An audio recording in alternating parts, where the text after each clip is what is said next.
Pigsty by Mark Teague.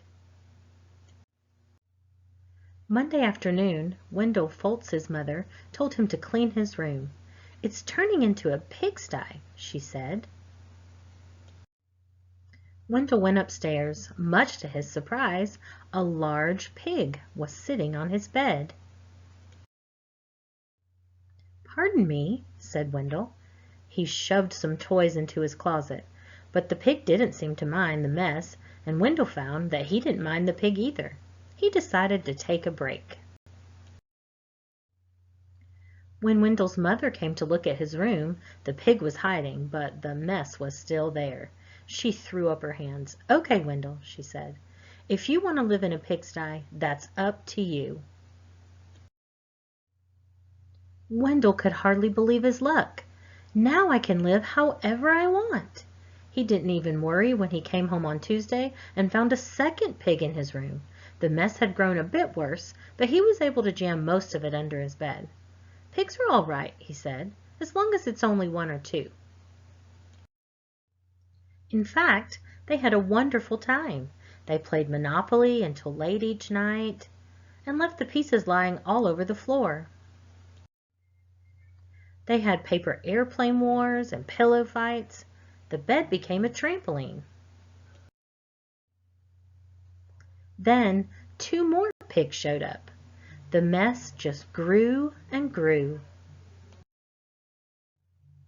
That night, when Wendell went to bed, the pigs were lying everywhere.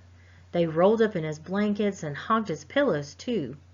Wendell told himself he didn't mind, but then he found hoof prints on his comic books.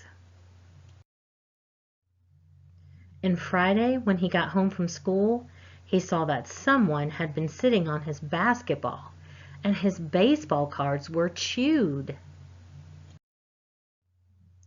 "That does it," said Wendell. "I've had enough."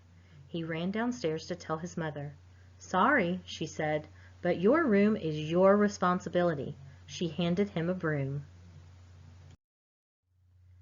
Wendell started to complain. The mess was too huge, but suddenly he remembered a saying he'd heard that many hooves make light work. He marched upstairs and organized a cleaning crew. They swept and scoured, polished and scrubbed.